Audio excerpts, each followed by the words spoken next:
vamos dar início e, como sempre, vamos ler uma mensagem aqui do Pão Nosso.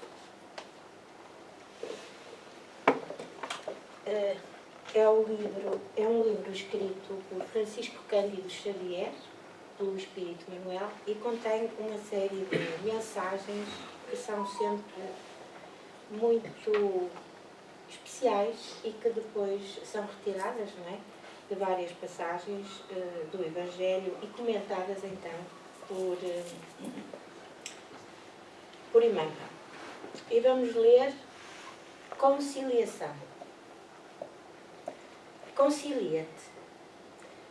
Concilia-te depressa com o teu adversário enquanto estás no caminho com ele, para que não aconteça que o adversário te entregue ao juiz e o juiz te entregue ao oficial de justiça e te encerrem na prisão.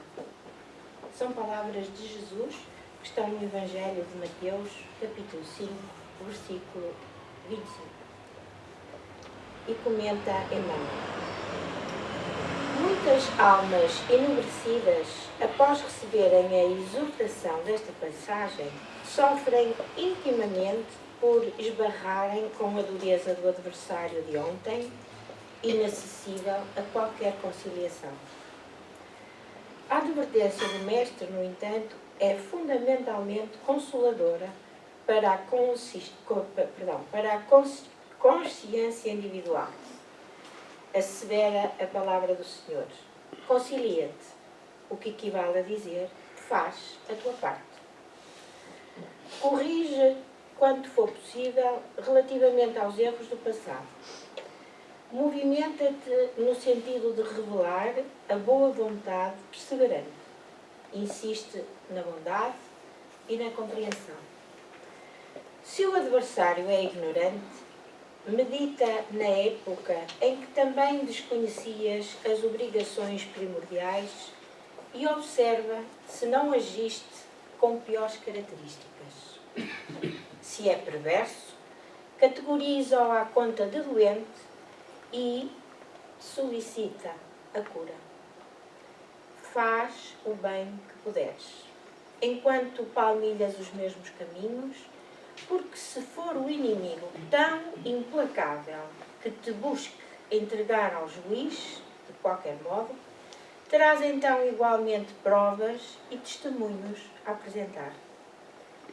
Um julgamento legítimo inclui todas as peças e somente os espíritos francamente impenetráveis ao bem sofrerão o rigor da extrema justiça. Trabalha enquanto for possível no capítulo da harmonização. Mas se o adversário te desdenha os bons desejos, concilia-te com a própria consciência e espera confiante.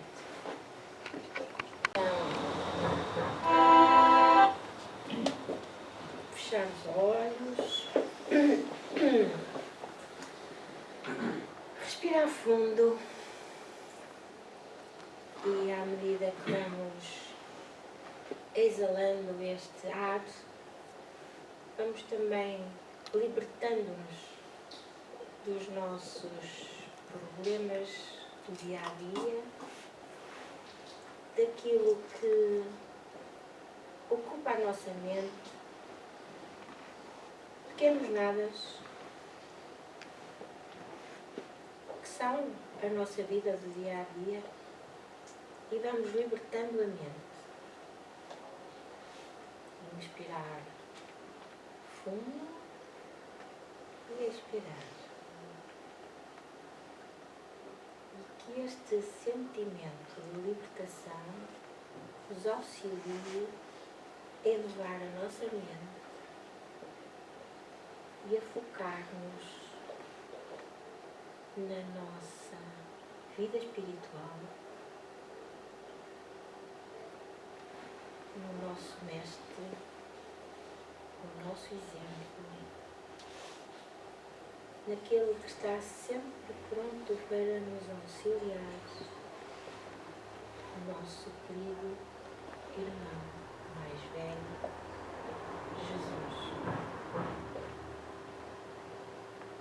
que a nossa tela mental se preencha com a sua face,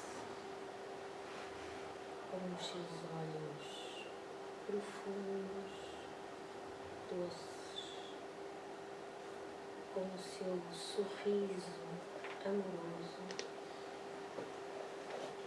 com as suas vibrações de amor, de harmonia, que nos envolvem e que nos auxiliam a este elevar da nossa alma.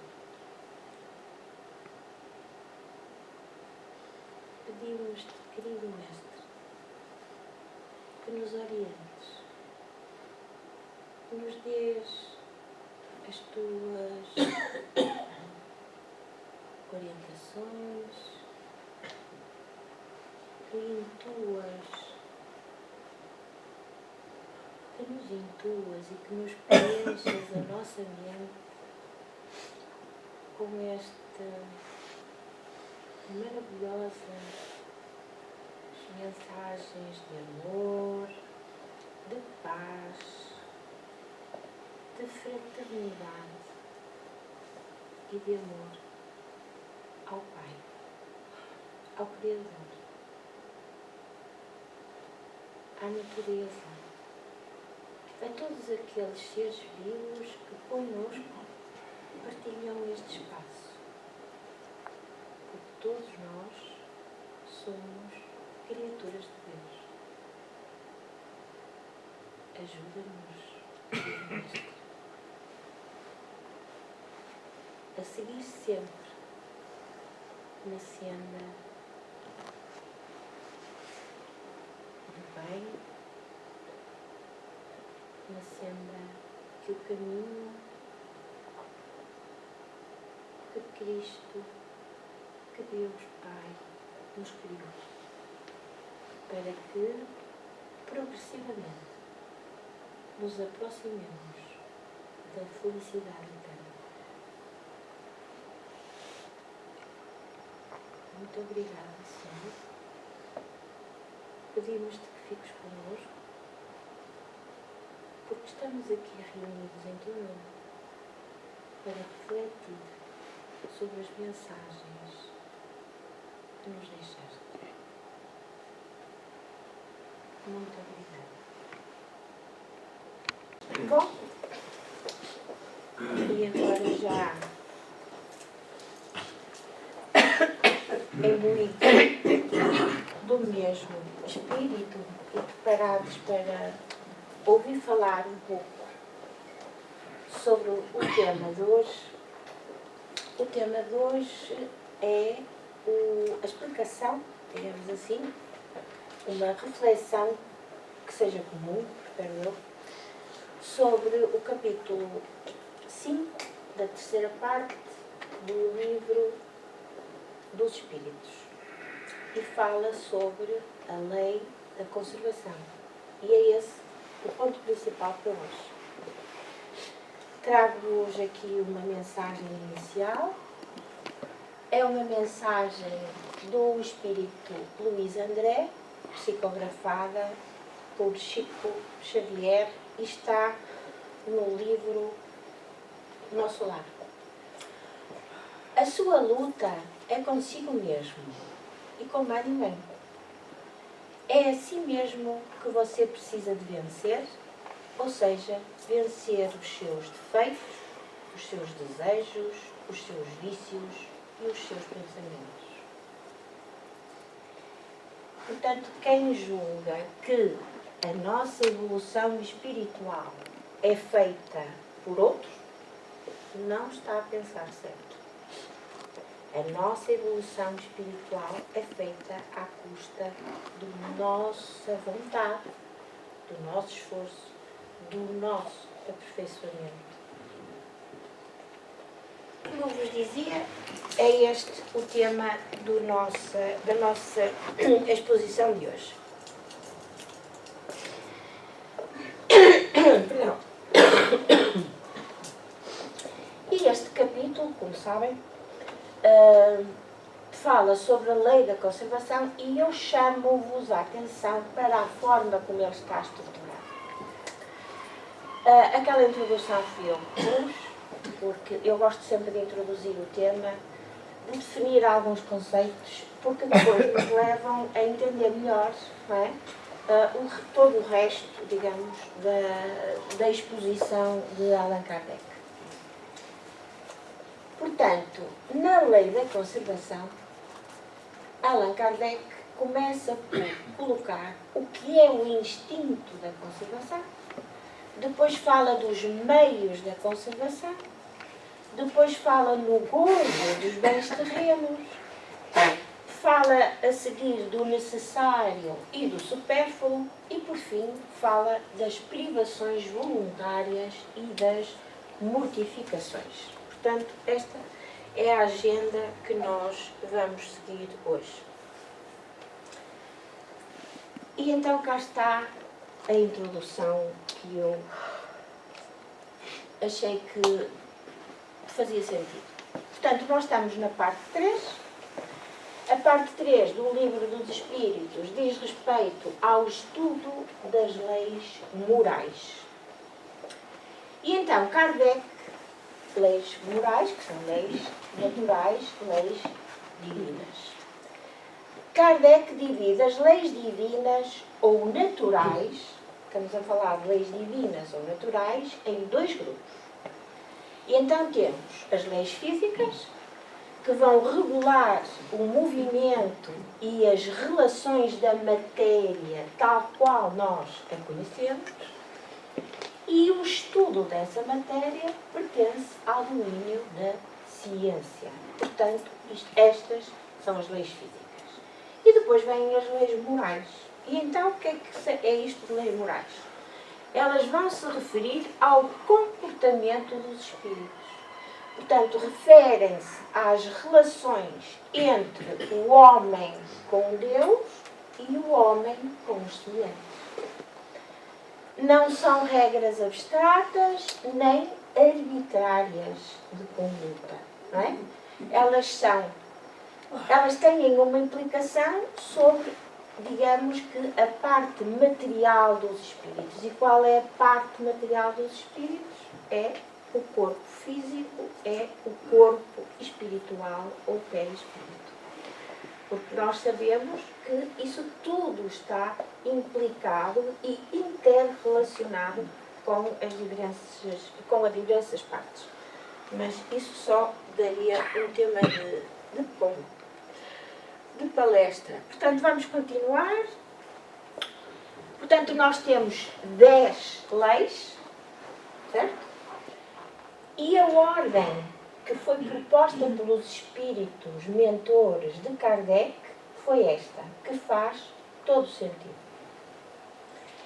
Em primeiro lugar, os deveres do homem para com Deus. E então falamos da lei da adoração e da lei do trabalho. Em segundo lugar, os deveres do homem para consigo mesmo enquanto espécie. E então falamos da lei da reprodução, de que falou o Casimiro a semana passada. Ora, se não houver vida, também não há nada para conservar. Portanto, primeiro, lei da reprodução, origem da vida. Segundo, lei da conservação. E, por terceiro, a lei da destruição. Estamos a falar do homem enquanto espécie. Por último, os deveres do homem para com o seu próximo. E então temos a lei da sociedade, a lei do progresso, a lei da igualdade e a lei da liberdade. Por último, a 10ª lei é a lei da justiça, do amor e da caridade. E esta lei vai resumir tudo aquilo que as outras 9 já explicaram. Ok? Continuando. Estamos na introdução. Vamos falar do instinto. Então, Então, e o que é isso do instinto? Nós temos duas formas de abordar o instinto. E uma delas é do conhecimento geral. É estudada pela psicologia. E o que é que nos diz a psicologia? Diz-nos que o instinto é um padrão inato de comportamento. Ou seja, nunca foi ensinado. É inato, é reflexo, é automático. Não é aprendido, por isso é inato, e é comum a toda a espécie. E qual é o objetivo desse instinto? É exatamente a sobrevivência. Não é? É a sobrevivência que diz respeito à alimentação, porque ninguém sobrevive se não se alimentar, se não se proteger, não é? Dos perigos, e por isso nós temos sistemas extremamente desenvolvidos no nosso organismo apenas para a fuga, como é o sistema simpático, que nos prepara para fugirmos. Começamos a ter um aumento da frequência cardíaca, que é para o coração começar a bombear sangue para os músculos e nós prepararmos para fugir, não é? E, portanto, tudo isto, todo este maravilhoso organismo está preparado ainda com esta necessidade de termos dentro de nós o instinto. E temos que o admitir, porque ele existe, faz parte, e ainda bem.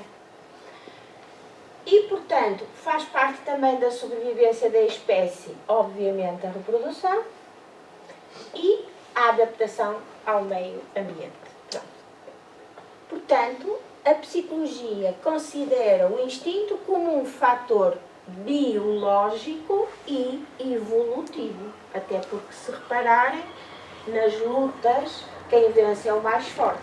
Ora, se quem vence é o mais forte, os filhos desse mais forte vão transmitir genes cada vez mais fortes e, portanto, temos filhos mais fortes que, por sua vez, não é? Isto é uma cadeia evolutiva, no sentido mesmo da evolução das espécies e da adaptação cada vez melhor ao ambiente.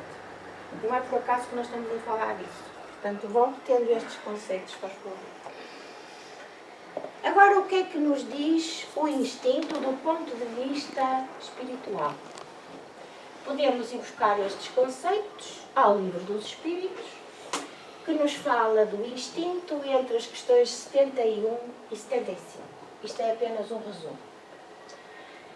Então, diz-nos que, dizem-nos os Espíritos, que o instinto é dado por Deus nos primeiros estágios da vida espiritual para proteger e assegurar a preservação da vida. Portanto, já temos aqui um ponto comum e fundamental com aquilo que acabamos de ver na psicologia, atendendo ao homem como um organismo biológico. O instinto é anterior ao desenvolvimento da inteligência e da razão. Portanto, é uma forma rudimentar de inteligência que se manifesta espontaneamente. Também já tínhamos visto algo parecido na definição da psicologia. E, por fim, diz que também é variável com a espécie e com as suas necessidades. Portanto, vejam aqui que há, de facto, muitos pontos em comum entre uma coisa e outra. A grande diferença, obviamente, é que nós, espíritas, admitimos que foi Deus que nos criou. Foi Deus que criou o espírito simples e ignorante. Ok? Pronto, e feita esta introdução, vamos então ao tema de hoje. A lei da conservação.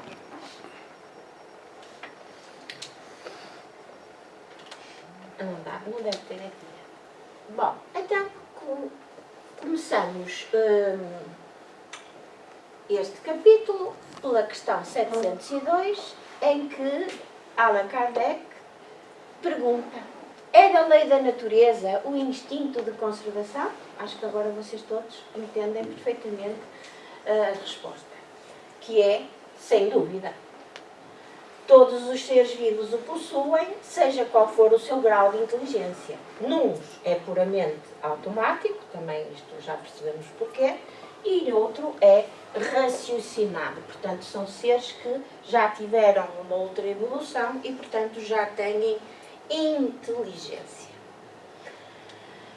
Portanto, a questão 703... Com que fim outorgou Deus a todos os seres vivos o instinto de conservação? Vocês também já sabem, não é? Todos os seres vivos têm que cumprir os desígnios da providência e, portanto, Deus deu a todos a necessidade de viver porque a vida é necessária ao aperfeiçoamento. Aqui já temos um conceito novo.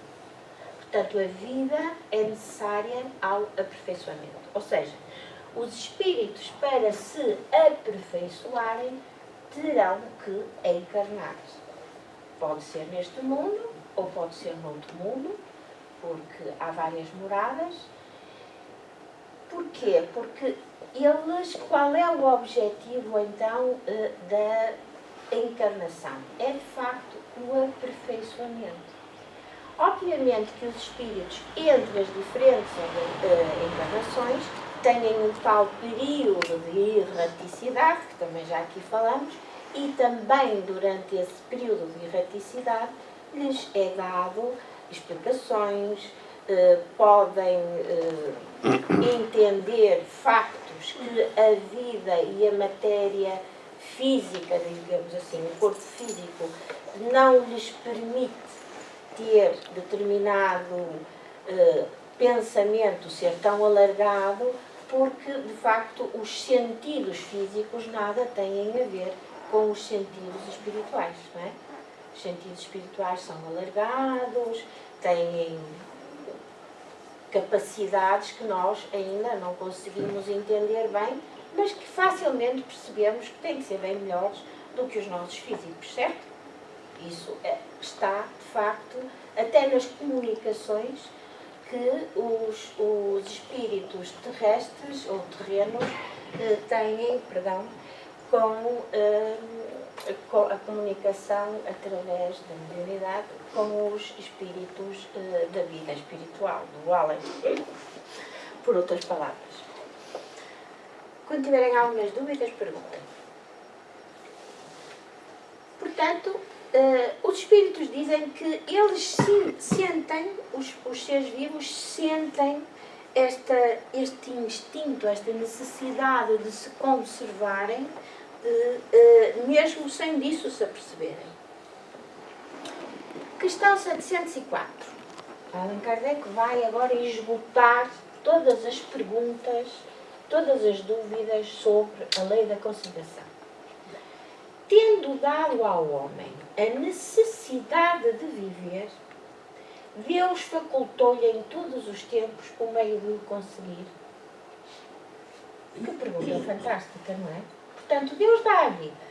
Diz que a vida que é necessária para o aperfeiçoamento espiritual. Mas Deus deu aos espíritos todos os meios de que ele necessita para conseguir viver na Terra? Resposta. Não seria possível que Deus criasse ao homem a necessidade de viver sem lhe dar os meios de conseguir. Portanto, está fora de questão. Se ele não os encontra, se o homem não os encontra, é porque não os compreende. Por isso, o que a Terra produz proporciona o necessário aos seus habitantes, visto que só o necessário é útil. O supérfluo nunca o é. Portanto, temos aqui já a introdução de um novo conceito. Este homem, de facto, é um gênio, ou era um gênio, e a forma como ele introduz progressivamente, de forma a que todos entendam os conceitos e os vá alargando. Não é?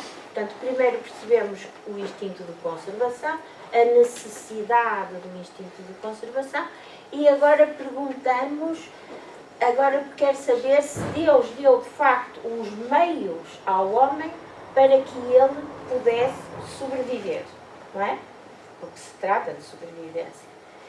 E a resposta dos espíritos é clara. Claro, obviamente que sim, que deu tudo. O que é preciso é que o homem perceba que eles lá estão.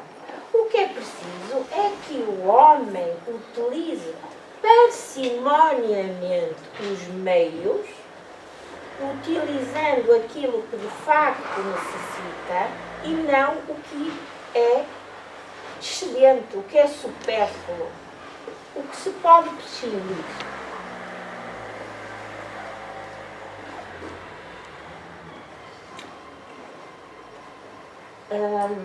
Eu pus em cima aqueles títulozinhos a cinzento para orientar um pouco mais de que é que trata cada uma das questões. Portanto, isto é meu, não é do O Allan Kardec só faz as perguntas necessárias, que é esta, que se encadeiam todas, como sabem. Porquê é que nem sempre a Terra produz bastante para fornecer ao homem o necessário? Não é isso que nós às vezes perguntamos. Oh, valha-me Deus, mas porquê é que há tanta gente a morrer de fome por esse mundo fora? Porquê é que há uns que não têm nada e há outros que deitam comida fora, que esbanjam roupas, não é? Que têm 3 casas e outros não têm onde habitar? Vamos ver o que é que os espíritos nos dizem. Muitas vezes o homem acusa a natureza daquilo que resulta apenas da sua imperícia e da sua imprevidência. A terra produziria sempre o necessário se o homem soubesse contentar-se com isso. Se o que a terra produz não basta a todas as necessidades do homem, é porque ele emprega no supérfluo o que poderia ser aplicado no necessário. Então me apetece deixar aqui este slide mais um bocadinho para vocês voltarem a ler.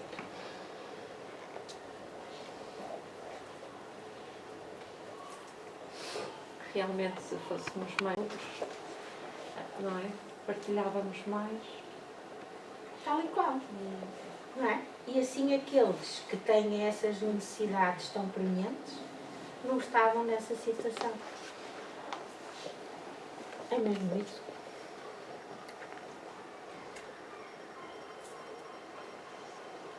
E continua a resposta. Quando desperdiça a metade dos produtos para satisfazer fantasias, que motivos tem o homem para se espantar de nada encontrar no dia seguinte?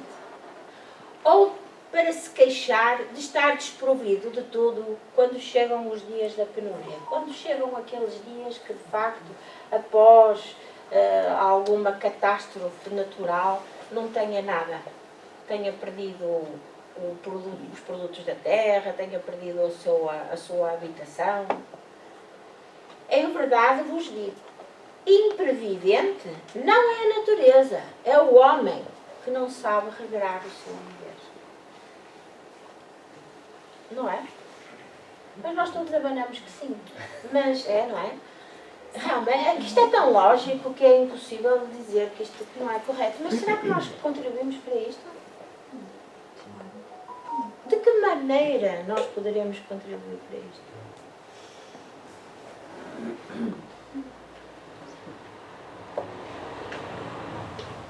É que é por isso que somos espíritas, não é? Questão 706, que agora vamos falar sobre os bens da terra. Por bens da terra, unicamente se devem entender os produtos do solo. E respondem os espíritos. O solo é a fonte primordial de onde procedem todos os outros recursos, pois que esses recursos são simples transformações dos produtos do solo. Por bens da terra se deve entender tudo aquilo que o homem pode gozar deste mundo, na terra. Esta já é tão, de facto, uma resposta tão avançada, não é?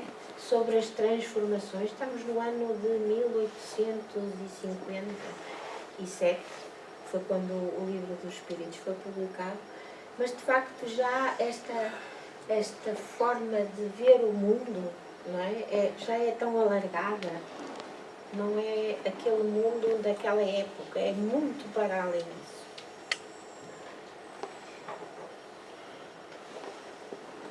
É frequente a certos indivíduos faltarem os meios de subsistência, mesmo quando cercados da abundância. A que é que se atribui isso? Que pergunta lógica, não é? Isto não acontece agora? Não é? Há o egoísmo dos homens que não fazem sempre o que lhes cumpre. Depois, e as mais das vezes, devem-no a si mesmos. Vamos ver a continuação da resposta. Buscai e achareis. Estas palavras não querem dizer que basta ao homem olhar para a terra para achar aquilo que deseja. Isso era uma maravilha, não é? Isso é que era bom, não fazer nada, estar ali. Bastava olhar e brotava ali uma espiga de milho. Estas palavras significam que o homem precisa de procurar. E não é com indolência, portanto não é com preguiça. É com ardor, com perseverança, com esforço, com vontade. E sem desanimar ante os obstáculos.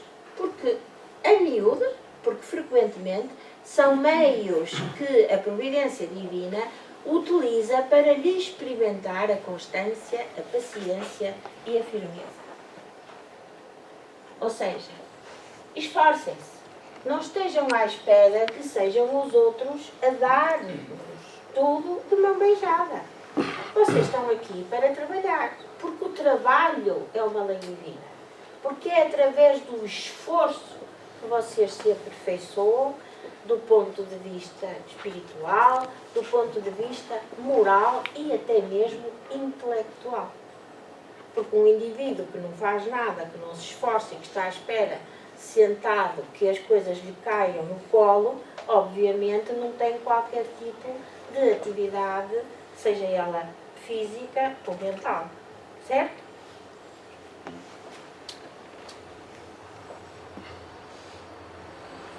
Vamos ver então aqui uma nota de Kardec, que é um bocadinho longa, mas é bastante interessante. Eu vou ler, não vou, porque depois achei que para fixarmos um pouco melhor as mensagens, fazer-se um resumo. Então diz assim: a civilização multiplica as necessidades, como é óbvio, não é? Portanto, a civilização, a evolução do homem, a evolução da humanidade, que é isso que ele quer dizer com a civilização, multiplica as necessidades, mas também multiplica as fontes de trabalho e os meios de viver. Ou seja, também há mais oportunidades. A tal respeito, ainda há muito por fazer. E diz Kardec: quando houver concluído a sua obra, não haverá quem se possa queixar de que lhe falta o necessário, a não ser por sua própria culpa. Portanto, as oportunidades são dadas a todos. Quem quiser, aproveita. Não é? E daí tem a sua recompensa. Quem não quiser, fica na tal indolência e depois no fim não venha reclamar. A desgraça para muitos provém de terem enverdado por um caminho diverso do traçado pela natureza, porque a natureza foi exatamente criada para dar todos os meios de subsistência para que o homem possa viver. E achei muito interessante esta frase, porque é uma frase com alguma conotação política, e se calhar vieram aqui do dedo, não é? Para todos há lugar ao sol, com a condição de cada um ocupe o seu lugar e não o dos outros. Isto é fabuloso. Não é? A forma simples como nos é transmitida todas estas orientações, porque no fundo tudo isto são orientações, é maravilhoso. Portanto, para todos há lugar ao sol. Ou seja, eles é que têm que querer estar ao sol. Têm que se mexer. E, atenção, sem prejudicar ninguém. Cada um tem o seu lugar, sem prejudicar ninguém. A natureza não pode ser responsável pelos defeitos da organização social, nem pelas consequências da ambição e do amor próprio. Lá está. É esta ambição que depois vai criar as falsas necessidades daquilo que é supérfluo. É necessário reconhecer o progresso dos povos mais adiantados. Graças à filantropia, ou seja, ao desenvolvimento da caridade, da preocupação com os outros, e à ciência, propriamente dita, para melhorar a condição material dos homens, mesmo com o crescimento incessante das populações, não é? Do qual eles, não tendo estatística naquela altura, já se percebiam, não é? É óbvio, as cidades iam crescendo, não é?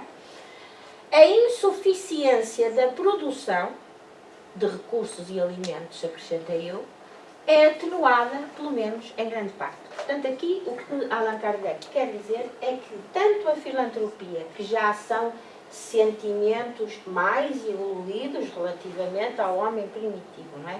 A preocupação, a generosidade que se foi desenvolvendo e que se manifestou sobre vários aspectos, e mais a ciência, vão fazendo com que a Terra continue a produzir o suficiente para todos os novos habitantes. E agora aqui também chamo-vos a atenção, eu chamaria como, mas já pronto, vou pousar. Desculpe. A higiene pública, e isto é francamente importante, isto foi um virar de página completo em termos de saúde pública. E ele fala disso aqui. A higiene pública, elemento essencial da saúde pública, que os nossos pais não conheceram, é objeto de esclarecida diligência. O que é que ele quer dizer com isto? Antigamente não havia saneamento. Portanto, as pessoas... Muito obrigada. As pessoas tinham os seus dejetos, os seus lixos e água bem, cá para fora, para a rua.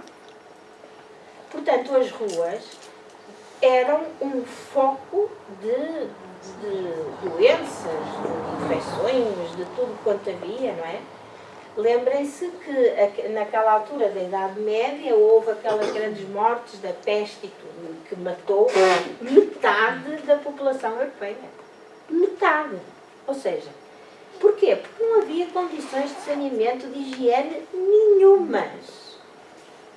E quando a ciência começou a encontrar meios de resolver esta insalubridade que havia nas ruas, não é?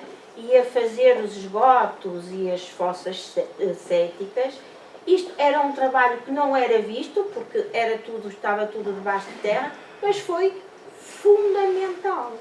A taxa de mortalidade desceu, eu não quero dizer números porque não sei, mas deve ter descido para metade, certamente. Não é? Pelo menos nunca mais houve aquelas grandes epidemias que matavam milhares de pessoas.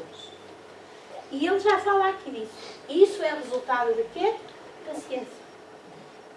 E também da filantropia, ou seja, daqueles que estão preocupados em estudar o bem-estar das populações.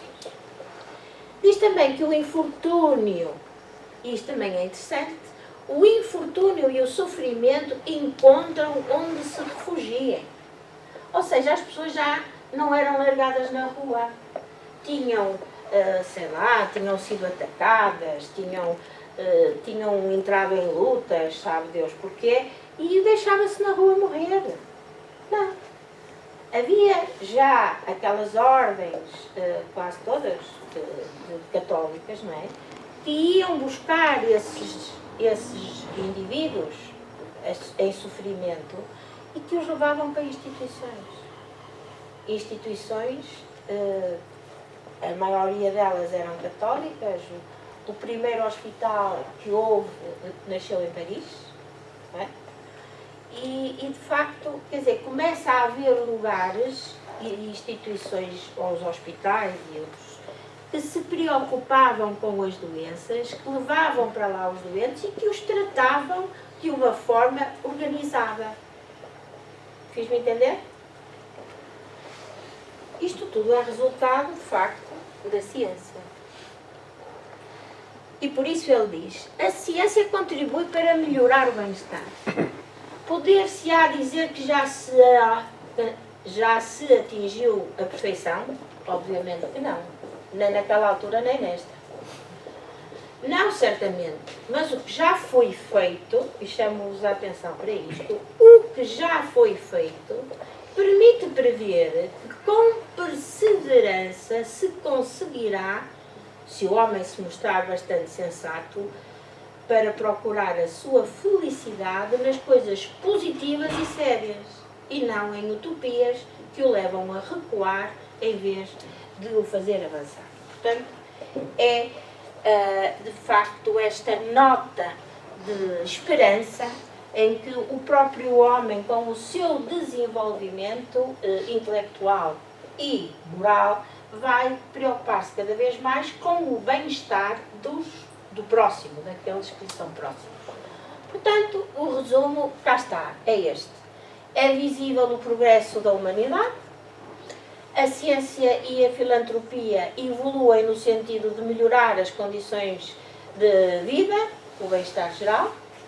Apesar do aumento da população, a produção de alimentos e de recursos era mais eficiente, portanto já havia até inclusivamente meios de transporte que se foram desenvolvendo para trazer os produtos de longe para as cidades. Cuidados com a saúde pública é fundamental. As pessoas que sofrem encontram apoio e ajuda nas instituições. Já falamos sobre isso. Seguinte, voltando agora à questão 708. Há situações em que os meios de subsistência não dependem da vontade do homem, sendo a privação aquilo que mais necessita. Ou seja, dado que, depois daquilo que os espíritos já responderam, que é culpa do homem não haver meios de subsistência para toda a gente. Então, por que é que existem essas privações? Será que elas são necessárias por outro motivo? Resposta dos espíritos. Esta é uma prova cruel que o homem sabia de antemão viria a sofrer. Se a inteligência do homem não lhe facultar modo de resolver a dificuldade, o mérito consiste em submeter-se à vontade de Deus. Se sobrevier a morte, cumpre-lhe aceitá-la sem murmurar, ponderando que chegou a hora da verdadeira libertação. O desespero no momento derradeiro pode ocasionar a perda de toda a sua resignação. Não se assustem com isto.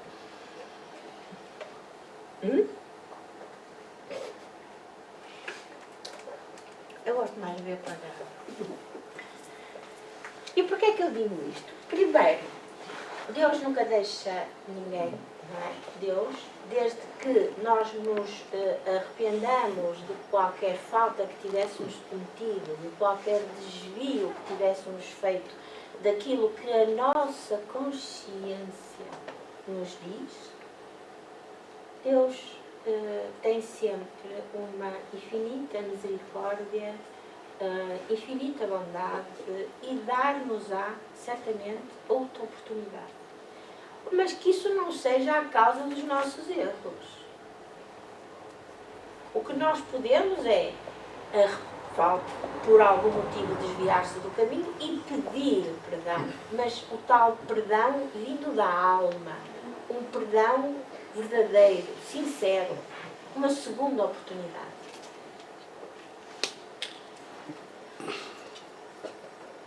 Portanto, a privação pode ser, efetivamente, uma prova de que aquele povo pode estar a necessitar. Pode ser uma prova comum.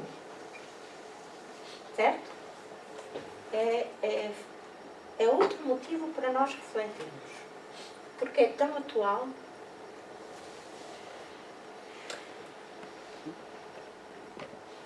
Terão cometido crime os que, em certas situações críticas, se viram na contingência de sacrificar os seus semelhantes para matar a fome? Se houve crime, não teve este a atenuá-lo a necessidade de viver que resulta do instinto de conservação. Atenção, temos que nos pôr no tempo de Kardec. No tempo de Kardec ainda havia os tais povos selvagens que se dizia serem canibais. Ou seja, que comiam carne humana. Não existe. Querida, cada vez mais. Com tanto satélite ali em cima deles, não sei. Resposta dos espíritos. Já respondi quando disse que há mais merecimento em sofrer todas as provações da vida com coragem e abnegação. Neste caso, há homicídio. Não tem que saber. Há homicídio. E chama-lhe mesmo um crime de lesa natureza. Falta que é duplamente punida. Lesa natureza. O que é isso? É uma expressão ética e moral que qualifica a destruição do meio ambiente, o desrespeito pelos seres vivos e faltas graves perante as leis divinas e naturais. Isso é que é um crime de lesa natureza. Portanto, aconteça o que acontecer com essas histórias que aparecem por aí naqueles filmes, não é? Assim, que dá um certo frisson para um domingo à tarde de chuva. É tudo mentira.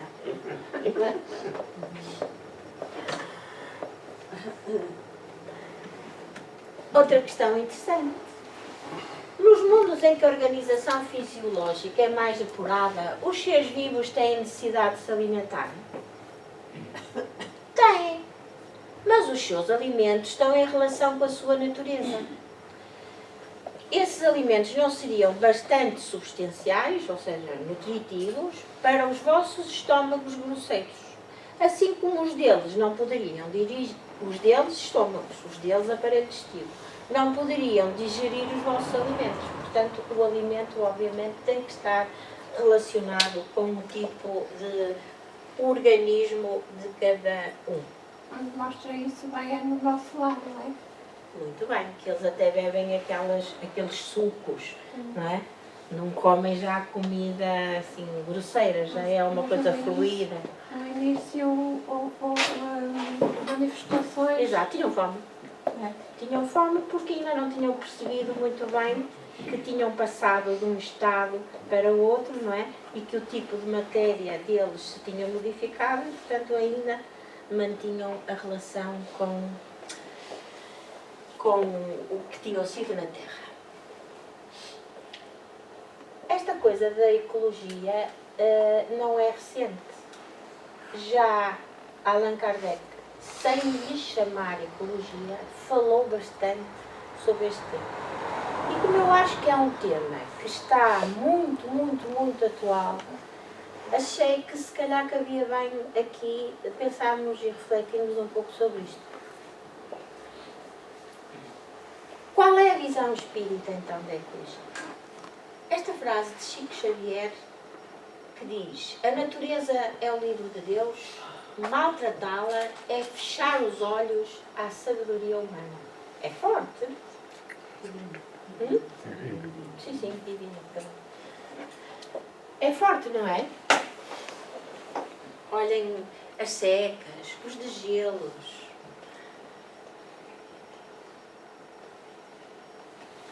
A visão espírita da ecologia está profundamente ligada às leis divinas ou naturais, especialmente à lei da conservação, à lei do progresso e à lei da sociedade. Preservar o meio ambiente é um dever moral e espiritual. A natureza é a expressão da lei divina E só haverá verdadeira evolução quando o homem caminhar em harmonia com ela, respeitando-a como parte sagrada da criação. Então, quais são os princípios fundamentais do Espiritismo sobre a natureza? A Terra é um organismo vivo em evolução. A Terra é um organismo vivo em evolução. Isto é impactante. O planeta é uma criação divina e é essencial para a evolução dos espíritos através das sucessivas existências. Já vimos isto. Portanto, nós, para evoluir, precisamos de um local. E o nosso local, aquele que nos foi atribuído por Jesus, governador deste sistema, foi a Terra. Portanto, a Terra é a nossa casa. E nós cuidamos da nossa casa, não cuidamos? Limpamos, mudamos as toalhas, os lençóis, temos a cozinha sempre arrumada, sempre limpa. Então, por que é que nós também não cuidamos da nossa casa maior, que é a Terra? O ser humano é guardião, e eu vou repetir, guardião da criação. O ser humano não é o dono da Terra. Ele tem a responsabilidade que lhe foi atribuída pela espiritualidade superior e por Deus de preservar e cuidar dos recursos naturais.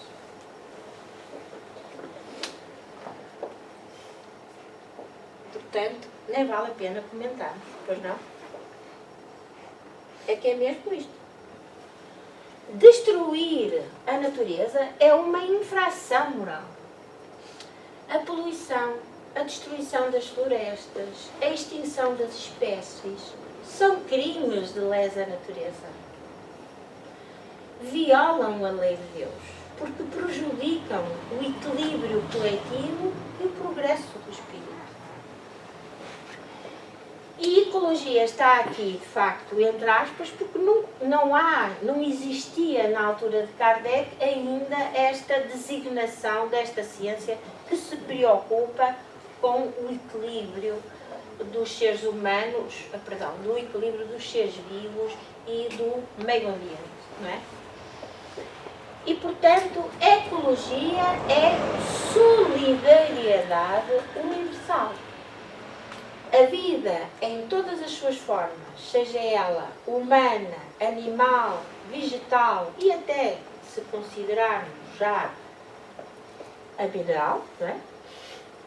Está interligada espiritualmente.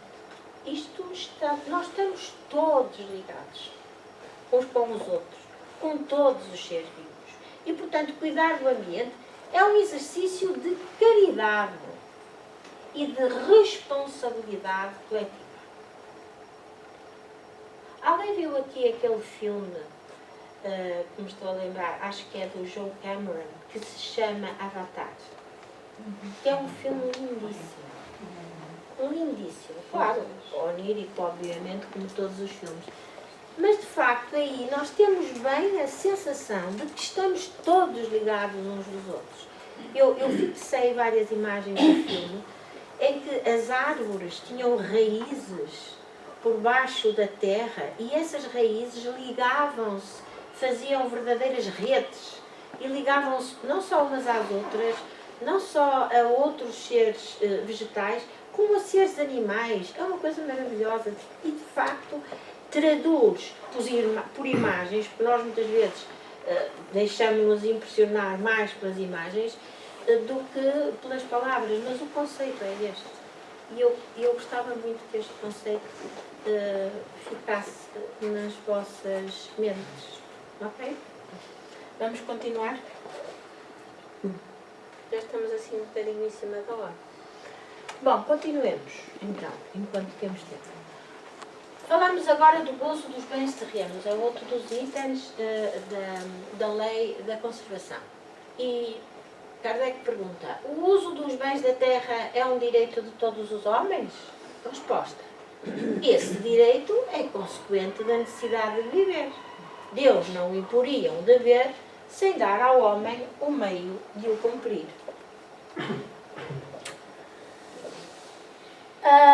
Com que fim pôs Deus... Esta também é malandreca. Com que fim pôs Deus atrativos no gozo dos bens materiais? Resposta dos Espíritos.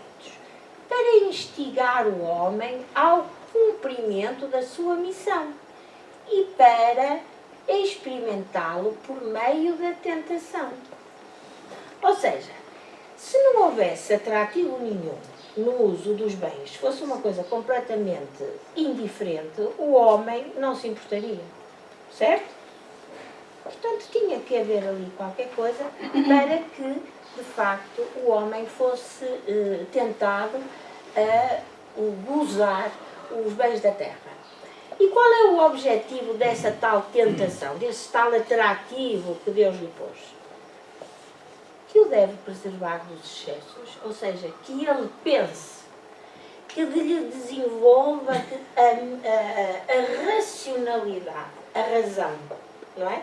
Que perceba aquilo que deve fazer e o que não deve. Como todos já sabemos, a nossa consciência está sempre cá dentro e é a voz de Deus. E muitas vezes ela fala, nós é que não a queremos ouvir. Porque ela fala e dá-nos orientações corretíssimas sobre a nossa conduta. Esta nota de Kardec é uma reflexão sobre a relação entre o prazer, a utilidade dos bens materiais e o progresso moral do homem. Portanto, aqui é basicamente aquilo que já fomos dizendo, vou passando à frente. A natureza traçou limites aos gozos? Traçou para vos indicar o limite do necessário. Mas por os vossos excessos, se chegais à saciedade e vos punis a vós mesmos. O que se deve pensar do homem que procura nos excessos de todo o género o exagero dos gozos? Oh, pobre criatura! Dizem os pobre criatura! Mais digna é de lástima do que de inveja, pois bem perto está da morte. Mas da morte física ou da morte moral? De ambas. De ambas. E então, eu resolvi trazer aqui um exemplo. E este exemplo deve ser conhecido de todos, que é o exemplo do suicídio involuntário de André Luiz. Uma explicação muito rápida, o tempo não é muito.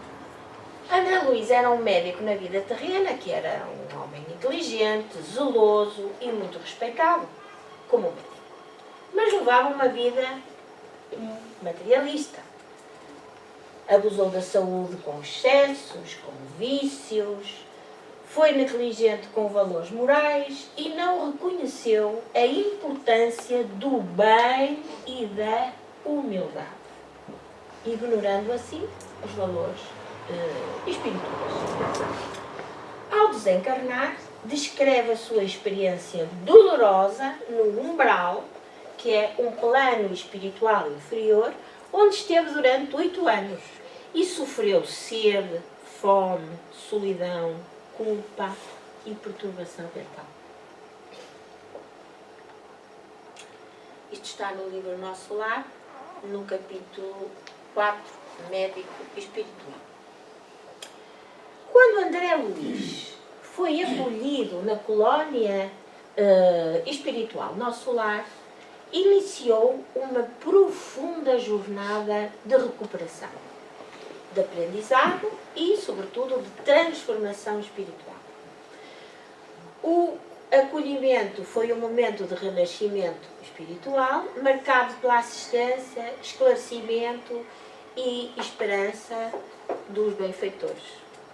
Estamos a falar de Clarencio e de outros. E com a ajuda desses benfeitores espirituais, André Luiz compreendeu que encurtou a sua existência física através desses hábitos nocivos, de vícios, do egoísmo. E então, tudo isso foi o que caracterizou a sua morte como um suicídio inconsciente ou voluntário. E olhem o que ele diz. Não bastava ter assassinado ninguém. Havia-me suicidado lentamente, abusando dos recursos do corpo e esquecendo os deveres da alma. Ele próprio chega a esta conclusão. E era médico. Portanto, de facto, aqui está que nós temos o dever espiritual de cuidarmos do nosso próprio corpo físico. Não estamos a falar de um cuidado egoístico. Estamos a falar de um cuidado porque o nosso corpo físico, mais uma vez friso, é aquilo que nos permite viver uma vida terrena, que por sua vez o objetivo é o nosso aperfeiçoamento como espírito.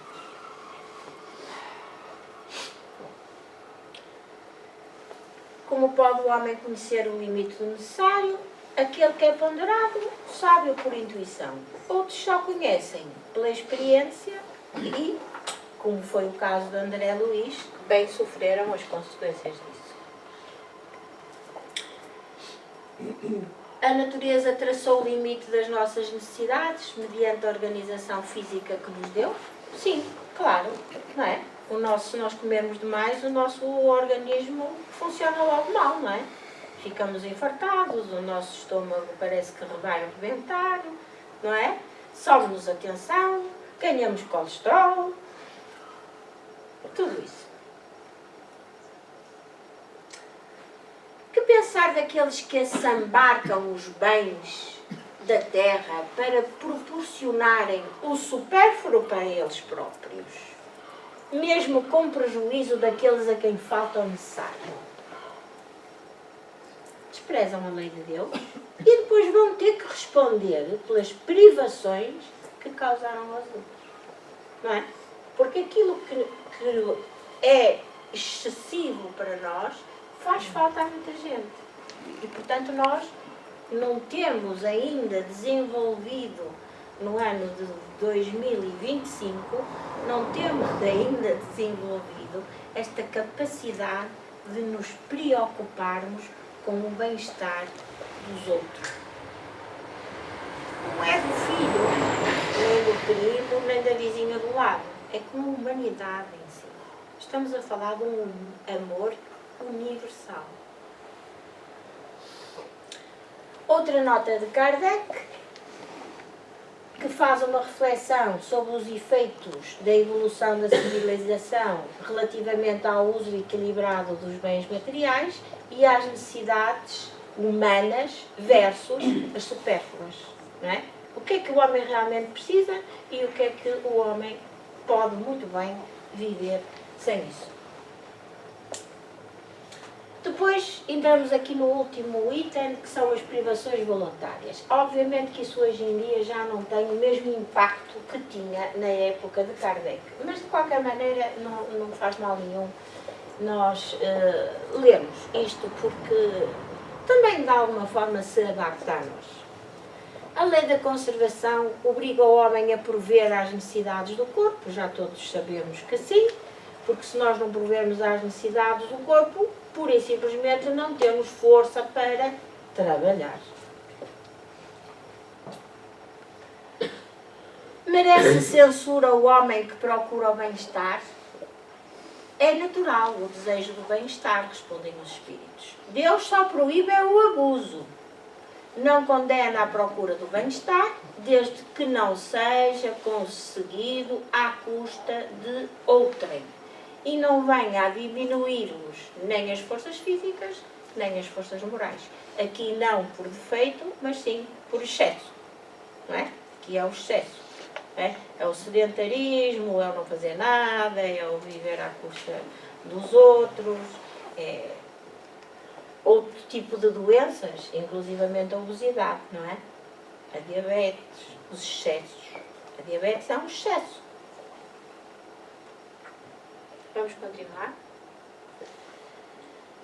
Depois, são meritórias aos olhos de Deus as privações com objetivo de expiação voluntária, e esta resposta é curta e esclarecedora. Fazei o bem aos vossos semelhantes e mais mérito tereis. Fantástico. Está tudo dito. Haverá privações voluntárias que sejam meritórias? Sim. A privação dos gozos inúteis. Ora, peguem lá. Hã? Essa sim. Porquê?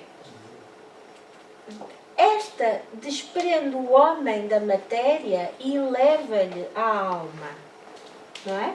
Porque nós nos vamos desprendendo das paixões e daquilo que de facto é inútil. Inútil. É meritório resistir à tentação que conduz ao vício ou ao gozo das coisas inúteis. Isso é meritório. Porquê? Porque traduz esforço. Esforço de cada um. Assim como também é meritório quando o homem retira o que é necessário para dar aos que carecem do bastante. Não é? Quando tira de si para dar ao outro. Mas se a privação não passar de uma simulação, será uma hipocrisia. E esta privação, não passar de uma simulação, é o que nós mais temos, não é? Nem vale a pena dar exemplos, porque todos conhecem. Continuemos. Pronto, isto refere-se de facto àqueles que seguem aquela vida ascética, e se isso é de facto meritório. A resposta é óbvia. Privar-se a si mesmo e trabalhar para os outros é que é a verdadeira mortificação de acordo com a caridade cristã. O resto é tudo folclore. Será racional a abstenção de certos alimentos prescrita na tradição de diversos povos? Isto é interessante. Porquê? Porque a resposta dos Espíritos diz que é permitido ao homem alimentar-se de tudo o que não lhe prejudica a saúde. Porém, alguns legisladores, com um fim útil, interditaram o uso de certos alimentos e, para maior autoridade imprimirem às suas leis, apresentaram isto como emanada de Deus. Portanto, nós ainda hoje temos, no mundo em que vivemos, proibições de certas religiões, mas que vêm da tradição. Que é o caso que escrevemos aqui. Abster de certos alimentos era uma forma de purificar o corpo. Era e é. Controlar os instintos e, obviamente, elevar a alma. Algumas proibições surgiram em épocas e lugares onde determinados alimentos traziam riscos à saúde, como é o caso da carne de porco, não é? Que se contamina facilmente com parasitas, que sofre uma deterioração rápida e, portanto, é causa de doenças. Pronto, explicar isto a um povo há 2000 anos ou quase 3000 anos atrás não era fácil. Na verdade era, né? Hoje não é mais, né? Hoje ainda é pior, está cheio de antibióticos e de tóxicos e de baralá. É isso que dizem pra gente, na minha opinião. Pronto. Bom. Levar-nos a outra conversa que não é esta. Os jejuns e abstinências também eram importantes. Porquê? Eram importantes, por exemplo, no cristianismo fazia-se durante a quaresma. Para nos focarmos naquilo que realmente era importante, para refletirmos, para retirarmos, lá está, determinados prazeres e, de facto, elevarmos a alma. Não é o caso do islamismo, no jejum do Ramadão, que vai o que é? Qual é o objetivo? É, de facto, promover o autocontrole. Portanto, a pessoa não pode comer mesmo.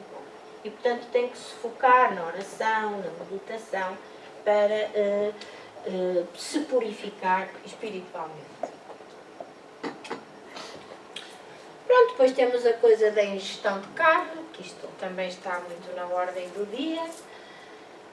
E os espíritos dizem que dada a vossa constituição física, a carne alimenta a carne, de contrário, o homem fica debilitado. A lei da conservação prescreve como um dever manter as forças e a saúde para cumprir a tal lei do trabalho, aquilo que nós falamos no início, que as leis estão todas interligadas umas às outras. O homem deve alimentar-se de acordo com as exigências do seu organismo. Pronto, agora o que aqui não existia, nesta altura, era aquela forma que hoje existe, terrível, de pôr fim à vida dos povos dos animais. Pronto, isto também passaria à frente. Esta coisa das mutilações também passaria.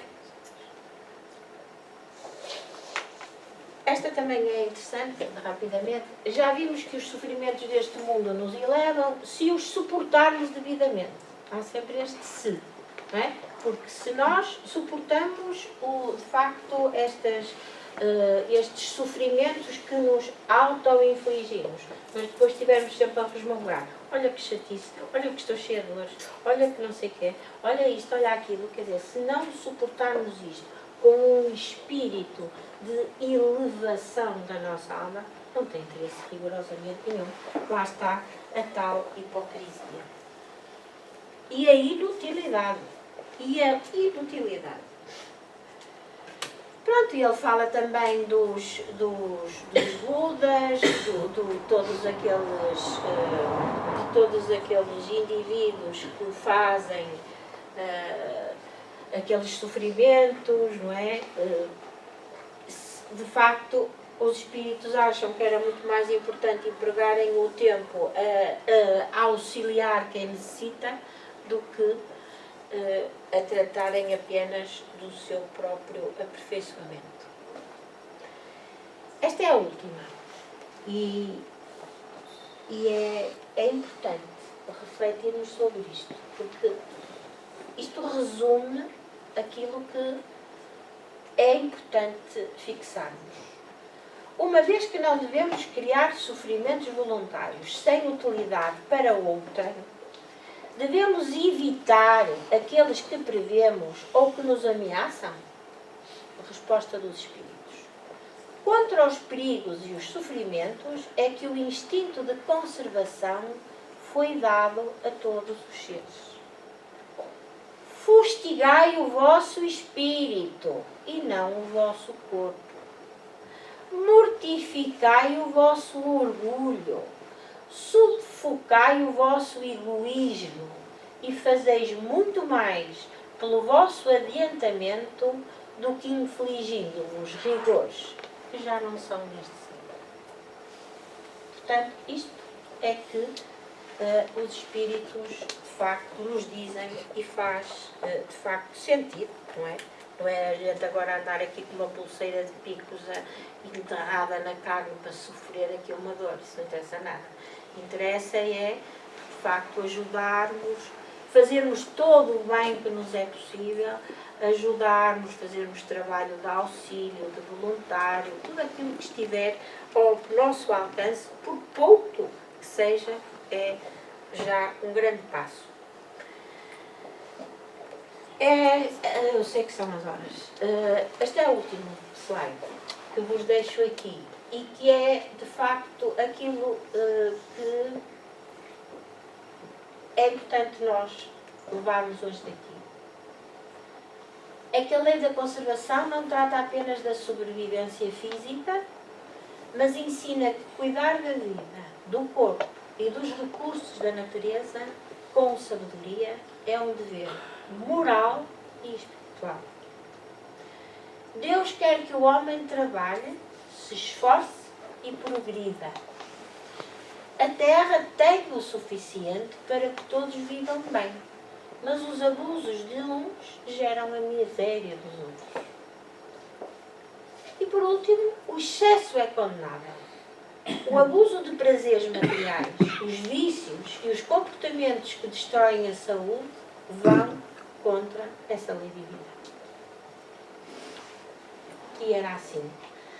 que terminava um bocadinho fora da hora, perdoem-me, porque só às vezes entusiasma-se e fala das coisas. Não sei se querem acrescentar alguma coisa, se têm alguma dúvida que eu possa esclarecer, ou se damos por fim do trabalho de hoje. É? Isabel, não se importa? Muito obrigada. Bom, então convido-vos a fechar os olhos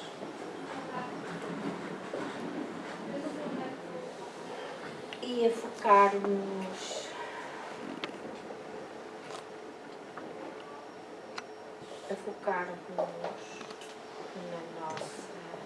nos nossos benfeitores espirituais, nos nossos guias, que hoje nos induziram a vir até aqui para ouvir coisas simples, mas importantes para o nosso comportamento diário, no sentido de nos melhorarmos pouco a pouco, mas solidamente, nas nossas atitudes para connosco mesmo, para com os outros e, sobretudo, para com Deus. Para que tenhamos a responsabilidade deste maravilhoso planeta que nos foi dado como casa, que cuidemos,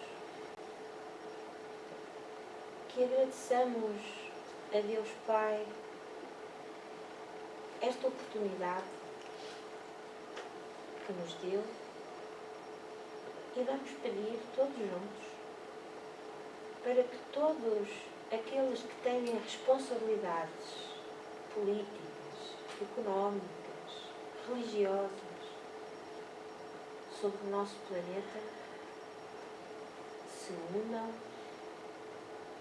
para fazerem desta terra maravilhosa o planeta que nos foi entregue por Jesus, a mão do nosso Pai.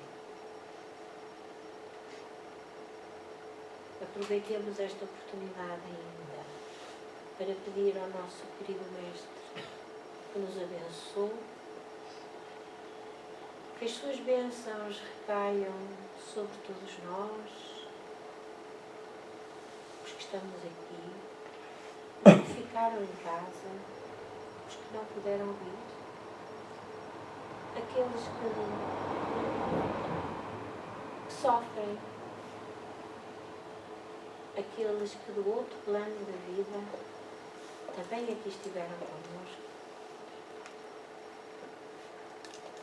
Oremos por todos, pedimos para todos a paz, a harmonia